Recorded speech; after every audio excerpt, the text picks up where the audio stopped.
YouTube, what's going on, you guys? Today we're going to be talking about the lessons we've learned in the first year as being owner-operators, and it has been a lot, but we're going to narrow it down to a few. 5 to be specific. 5 or so. Yeah. Maybe I might think of a little bit more. So the first one, I'll start with the first one. The first one is I had to stop trusting shops to do my repairs. I had to start learning how to do things on my own, because especially when I first started, y'all, they was ripping a hole in me, you guys. Oh, they yeah. spending thousands. Especially with the engine light when it came to the DPF. Yeah. When I first got the truck, I was terrified that I would have a breakdown due to the DPF. I don't know. It was just one of them things that terrified me. I did not want to have to deal with it, because people would scare people online about how much it costs and things like that. Mm-hmm. So that was one thing that really, I had to learn. I just had to YouTube stuff, Google stuff, ask other owner operators about certain things, how to fix this, how to do that. I feel like that helped me out so much. So learning how to do stuff on your own will save you a ton of money, a ton of time, and you will learn, and you can be able to help other people as well, you guys. So that's a major one.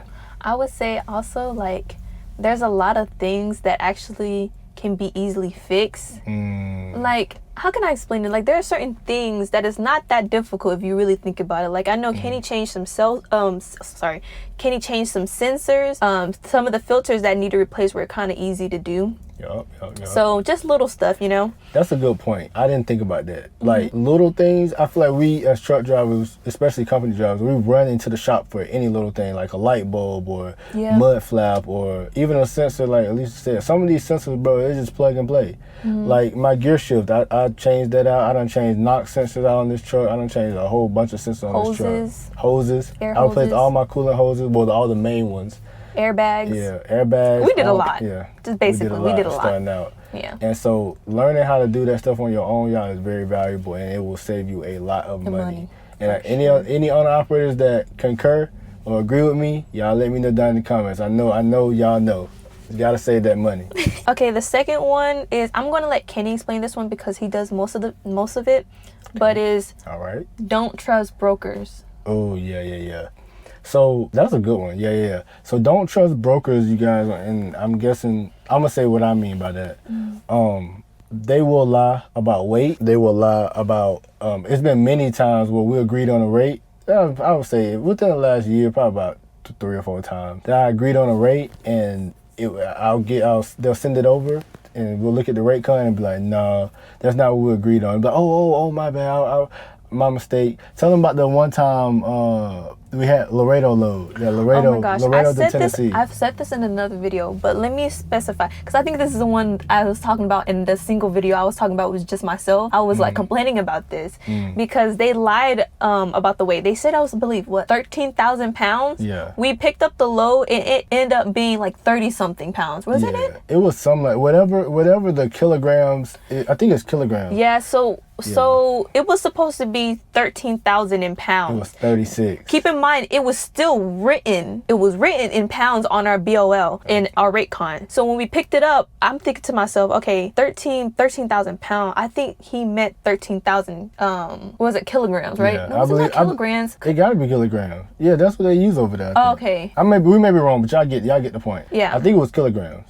Yeah, it might have been. But I was like, he obviously got it wrong, because on our paper it says 13,000 LBS. Didn't he give us an extra 100 for it? I asked him to resend a rate con for something. Yeah, he said he can only give us 100, which is some BS. In my opinion, it was ridiculous. Another thing, what I would say is why don't trust brokers, is because they will give you a location, but it could be 50, 100 miles somewhere else. So don't always see, when you look at your load board and they say from point A to point B, don't believe it. I'm gonna tell Call y'all, to confirm. Sorry. Yeah, call to confirm. Yeah, I'm gonna tell y'all one broker that does it a lot. TQL. They'll post 3 of the same loads. So let's say it's Atlanta, Georgia, right? They'll post it Duluth, which is 20-30 minutes from Atlanta. They'll post Stone Mountain. They'll post Cartersville, and all this stuff just be in the metro area. But the actual load is in Duluth. You get what I'm trying to say? Yeah. But they'll just spread it out, and they'll post that same load 3 or 4 times. They try to get you to call. Yeah, they're just trying to get you in, trying to get you to call. So if you're a new owner operator, you starting out, just keep in mind that they're gonna do stuff like that, little shady stuff. Read your rate con. Read it. It's highly important because they will get over on you if you don't read it. Okay, next thing I would say that this is pretty crucial, but when you become an owner operator, you need to make sure you have savings. Okay, it's very important, and I didn't realize how important it was until we actually own our own truck. But saving is really important. Yeah, like I think I said this before, y'all, in the past. We make so many videos, it just rumbles together. Always, like, not always. I wish that we would have stayed longer at Prime. Probably just like 6 months, a little bit longer, because we had saved up a good amount of money. We did. But majority of that went to the down payment on this truck. And if I would have known, of course you can't know it. You learn with time and things like that. But yeah, so I wish I would have stayed longer to stack up at least 10 to 15,000 more than what we had, because then we'll be in a lot better situation, you guys. And I'll explain that in probably like the next couple. So I wish we would have saved up more. Savings is important, you guys, preparing for this, because breakdowns and just stability when first starting out, not having like a paycheck right away and stuff, or getting paid right away and things like that, you guys. So if you're going the lease route, it's a little bit easier because you'll get a paycheck right away. But if you're just a straight up owner operator, own MC number, DOT number, all that stuff, you need to have a good amount saved up, probably like 30,000-40,000 saved up, because it's gonna be a minute before you get paid. I think it's like 30 days. But the company that we with, it's a small company, private company, and they just pay us right away, and then they go get the money later on. So that just tells you that they got their money stacked up, you know what I'm saying? So, but if you are on your own owner operator, try to stack up 30,000-40,000. If you leasing, I would say after you put a down payment on a truck, you need to have 10 to 20 left over. Yeah. Yeah. Because things can happen like out of nowhere. Trust me, it can. And it will slowly start adding up. Okay, so the next thing is debt. So I'm going to be specific because it's not like what I said before about savings. Debt is really important, especially when it comes to maintenance and repairs. There are certain things you need to hold off on, especially if it's not important. Yeah. When we first started, I was replacing a whole bunch of stuff in this truck, you guys. I just wanted it picture perfect. You know what I'm saying? Like one airbag. No, I had 2 airbags that were leaking. I was just like, I might just replace all the airbags. But maybe I could have went another 10,000-15,000 on those other airbags before replacing it. Got a few paychecks in and did that. So I feel like at first I was spending so much money on repairing the truck. Like I would go into Kenworth, they'd be like, oh, your carrier bearing is bad. And me being, I didn't even know what a carrier bearing was at the time. I was like, that really important? It was like, yeah, pretty important. You need to get that done, And I was like, okay, I'll get it done. But I probably could have went another 5,000-10,000 miles on it, you guys. So it was just learning. I'm sorry. I was like, yes, you made a good point. I was like, he made a good point, because I feel like that's how they get over on you.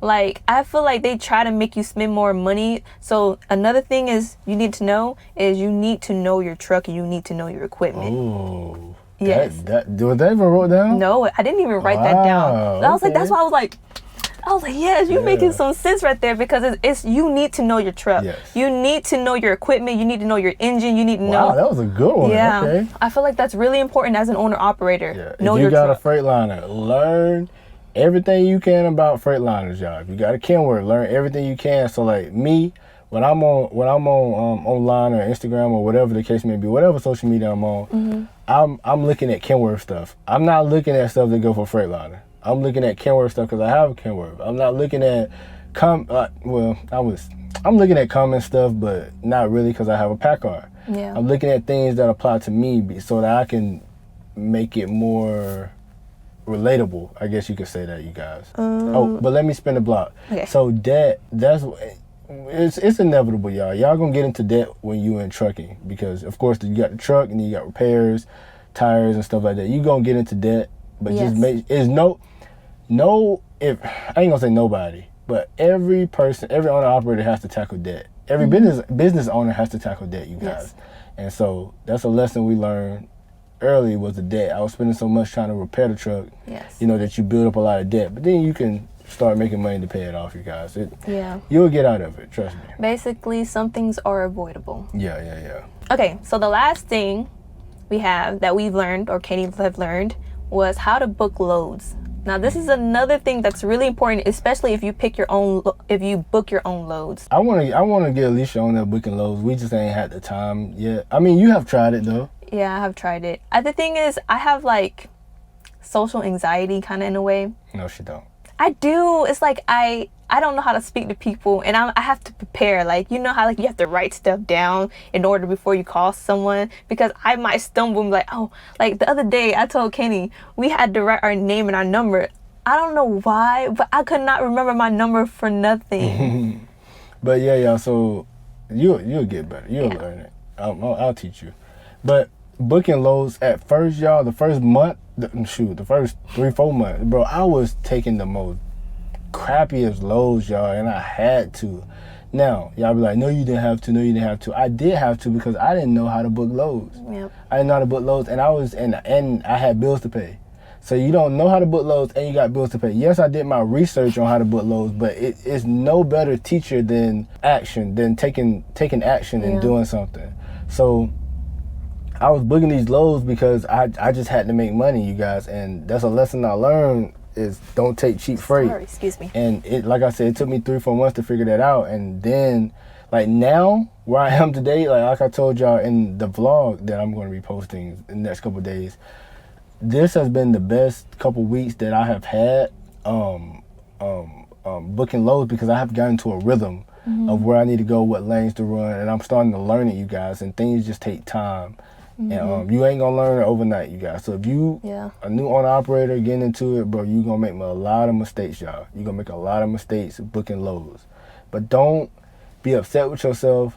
Just it's a learning curve, you guys. It's a learning curve. You gotta have a lot of patience when booking loads, because you might see a load and you might take it, and it might take you somewhere where it probably doesn't have a load coming out. So this is why that's our lesson, because Kenny, he went through a lot of trials and what is it called? Trials? Yeah. When trying to figure that out. But y'all, so those are the lessons we learned in our first year as being owner operators. There's a lot. We have a lot more, you guys, but that's just something that we just thought about off the top of our heads. Yeah. But hit that like button, subscribe. We'll see y'all in the next one. Bye.